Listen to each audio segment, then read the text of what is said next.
share with you, with a few other speakers, about what I believe is our golden ticket, our lottery ticket, to everything that you ever want within your forever business, your life, your future, everything. So, as you can see, my name is Debbie Nwangwa, and I've been in Forever now for 8 years, 8.5 years actually. This is all of my achievements in the last 12 months and for the last 8 years. And it hasn't come through not having the ups and the downs like everybody has within Forever.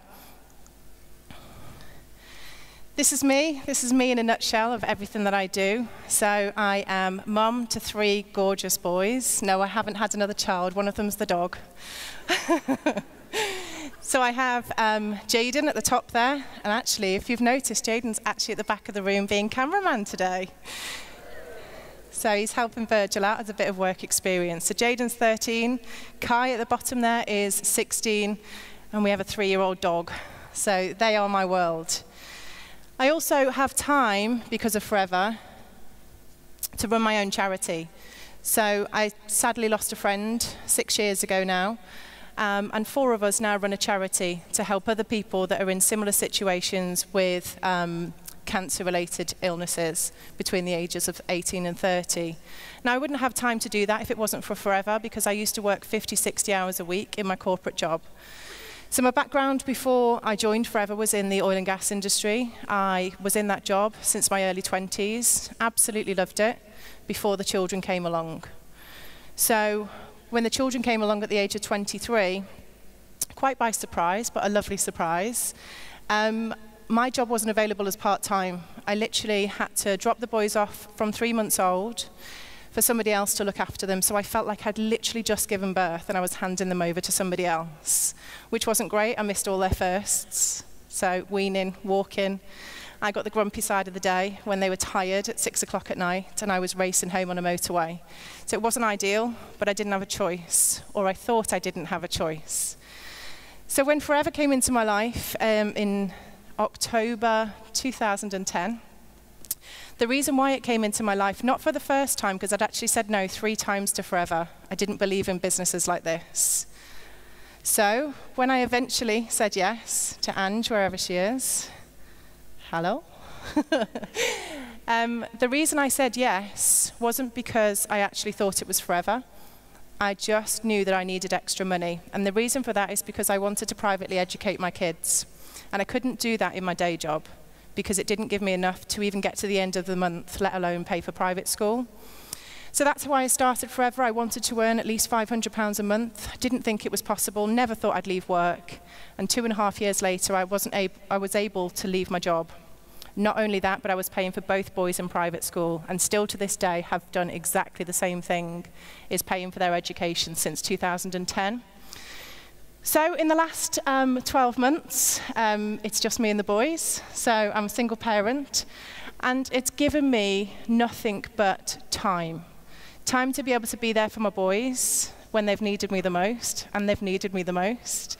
And also just still being able to have Forever as the support structure that it is in the background has just been absolutely life-changing. So for me, these are my bonus checks. So over 300,000 in the last 8 years in bonus checks alone. Like I said, for me, I've been able to have that time. So I would give everything else back. I wouldn't, but I would easily trade everything else, but the time for me has been the most important thing that Forever's given me.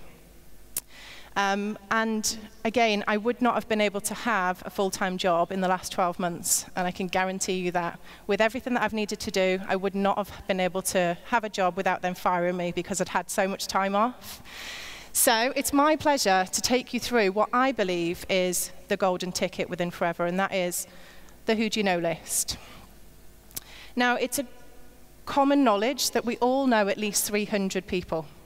And I know when you open up the first steps to manager and you get to that page, you think, oh, I know how to do that bit. That bit's easy, I don't need to fill that in. And you do.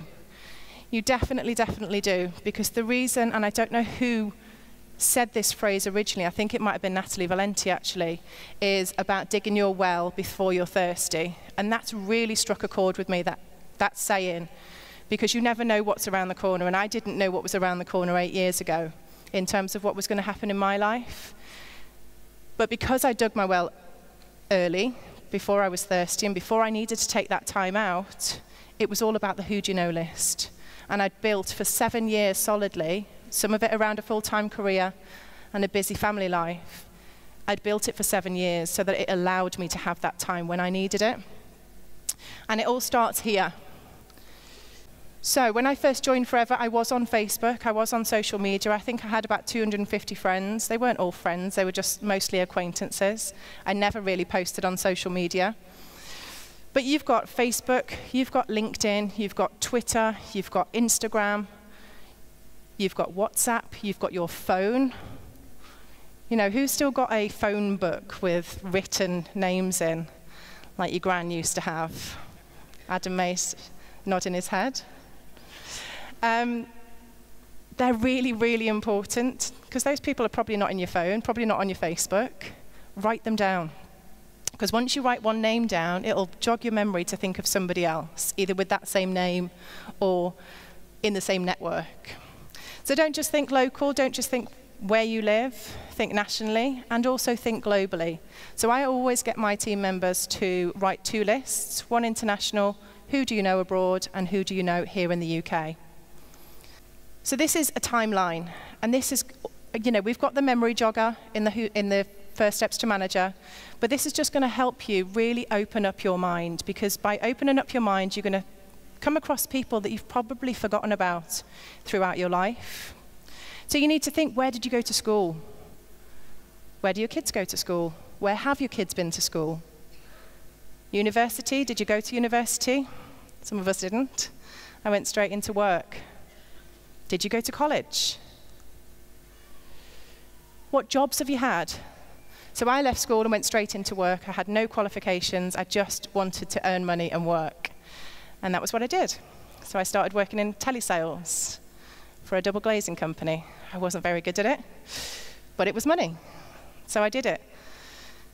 Bar work, you know, wherever you have worked, whether you've worked in a restaurant, as a teenager, paper round, your current job, if you're still in work, where have you lived? So for me, I wasn't born in the Midlands, which is where I live now. I was born in Liverpool. Hide the accent quite well, apart from when I'm around Scousers. Where's Emma Sproul? So I didn't grow up around here. So everybody that you previously lived in and around, they need to go on your who do you know list. Neighbours. I used to live in a cul-de-sac in Warwick, and 6 of my neighbours, and there was probably only 15 houses in the cul-de-sac, 6 of my neighbours were in my team. It didn't matter. My friends were not her friends. I didn't go to school the same place that she went to school, so it didn't matter that we all lived down the same road. So don't discount the people that are on your doorstep that you can build a business with. Your friends, their friends, your family, your distant relatives, your close relatives. You know, even if you've spoken to people before about the business, don't think it's no, not forever. It's just exactly the same as other people. You know, I know Natalie's not here today, but Sam took 7 years. I don't know where Sam is, but Sam took 7 years to join her own sister and 17 years to join her own mother. And she's just stood up here as number 5 in open business. Do you think it's worth still talking to family members that you've talked to before? Absolutely.